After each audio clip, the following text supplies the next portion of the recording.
एक लेंस के, बहुत पतले लेंस के प्रिंसिपल एक्सिस पे अलग अलग पोजीशन पे सिचुएट करेंगे ऑब्जेक्ट को और ये देखेंगे कि उसका इमेज कहां पर बन रहा है और उन इमेजेस का प्रॉपर्टीज क्या क्या है। तो इसके लिए कुछ पॉइंट्स देखें, यहाँ इस फिगर में दिख रहा है। सबसे पहले ये जो F1 पॉइंट है, ये है इस लेंस का फर्स्ट प्रिंसिपल फोकस, F2 है सेकंड प्रिंसिपल फोकस, और इस लेंस के बीचों बीच आपको एक पॉइंट दिख रहा है, वो पॉइंट है इस लेंस का सेंटर। और ये जो 2F2 पॉइंट है, ये पॉइंट इस लेंस के सेंटर से फोकल लेंथ के डबल डिस्टेंस में सिचुएटेड है। इसका मतलब सेंटर से F2 का जो डिस्टेंस है, सेंटर से 2F2 का जो डिस्टेंस है वो डबल है। उसी तरह से ये जो 2F1 है, ये फोकल लेंथ के डबल डिस्टेंस पर सिचुएटेड है इस सेंटर से। इसका मतलब सेंटर से F1 का जो डिस्टेंस है, सेंटर से 2F1 का डिस्टेंस डबल है। तो यहां पर अगर आप लेंथ्स को कंसीडर करें तो सेंटर से F2 का जो डिस्टेंस है, सेंटर से F1 का भी वही डिस्टेंस है। उसी तरह से सेंटर से 2F2 का जो डिस्टेंस है, सेंटर से 2F1 का भी वही डिस्टेंस है। अब चलिए देख लेते हैं हम कहां कहां ऑब्जेक्ट को सिचुएट करेंगे और उसके लिए इमेजेस कहां कहां बनेगा। तो सबसे पहले हम ऑब्जेक्ट को रखेंगे 2F1 से दूर। तो इसके लिए देखिए, ये इंसिडेंट रे ये लेंस में इंसिडेंट करेगा और ये रिफ्रैक्ट हो जाएगा। जैसे कि हमें पता है पैरेलल रेज अगर प्रिंसिपल एक्सिस पे पैरेलल हो वो रेज, इंसिडेंट रेज, तो वो रिफ्रैक्ट होने के बाद फोकस से पार होता है। तो यहाँ पर सेकंड प्रिंसिपल फोकस से ये पार होगा।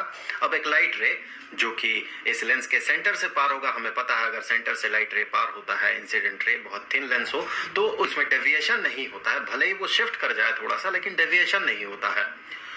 तो यहाँ पर दो रिफ्रैक्टेड रेज जाके मर्ज कर रहा है एक पॉइंट में, जहां पर इस ऑब्जेक्ट का बनेगा इमेज कुछ ऐसा बनेगा। और इमेज जो बन रहा है ये F2 और 2F2 के बीच बन रहा है। ये इमेज जो है ये रियल है, क्योंकि यहाँ पर जो रिफ्रैक्टेड रेज है वो एक पॉइंट में जाके कन्वर्ज कर रहा है, तो यहाँ पर ये रियल इमेज बनेगा। इमेज देखे इन्वर्टेड बन रहा है, उल्टा बन रहा है, और इसका जो साइज है ये ऑब्जेक्ट से छोटा है, तो ये स्मॉलर इन साइज होगा। अब हम क्या करेंगे, एक ऑब्जेक्ट को पुट करेंगे 2F1 में।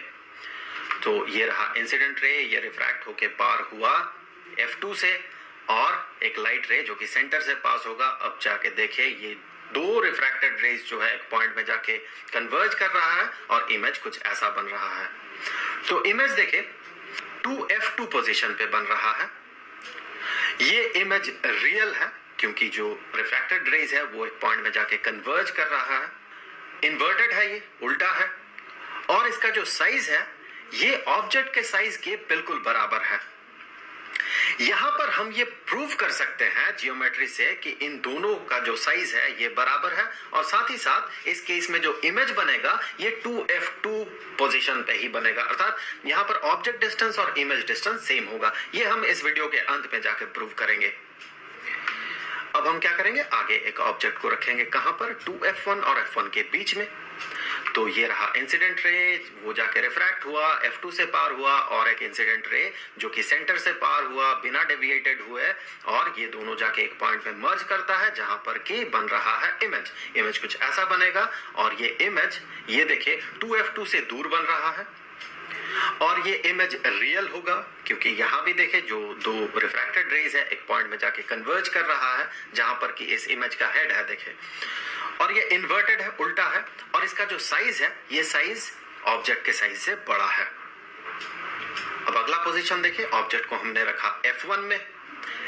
ये रहा इंसिडेंट रे, और ये रिफ्रैक्टेड हुआ, F2 से पार हुआ, एक और इंसिडेंट रे जो कि लेंस के सेंटर से पार हुआ। यहां पर दोनों रिफ्रैक्टेड रेज को अगर आप देखें तो ये दोनों पैरेलल है एक दूसरे के साथ। ये भी हम जियोमेट्री से प्रूव कर सकते हैं, ये भी हम प्रूव करेंगे इस वीडियो के अंत में। तो जब दोनों रिफ्रैक्टेड रेज पैरेलल हो एक दूसरे के साथ तो ये जाके कहीं भी कन्वर्ज नहीं करेगा। तो हम कह सकते हैं ये जो इमेज होगा ये इन्वर्टेड तो होगा, देखिए क्योंकि रिफ्रैक्टेड रेज जो प्रोपेगेट कर रहा है इससे समझ में आ रहा है ये इन्वर्टेड होगा, और ये बहुत बड़ा होगा, बहुत बड़ा होगा ये। सो इन्वर्टेड होगा, ये इन्फिनिटली लार्ज होगा, और साथ ही साथ ये माना जाता है कि ये रियल इमेज बन रहा है।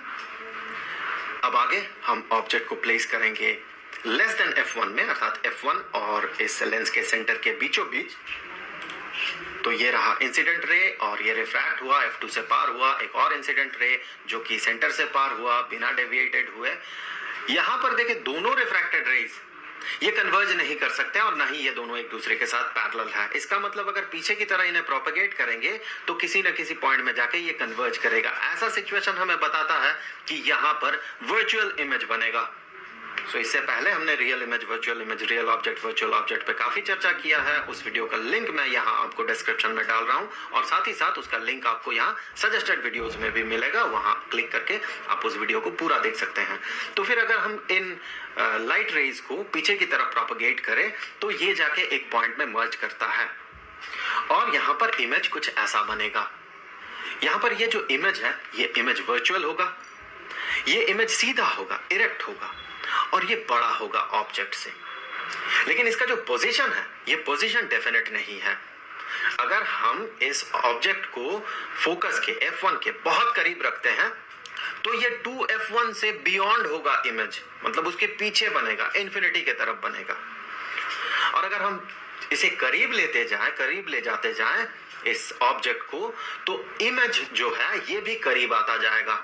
सो इसका जो पोजीशन है ये पोजीशन डेफिनेट नहीं है, ये कहीं भी हो सकता है, ये ऑब्जेक्ट के साइड में ही कहीं भी हो सकता है।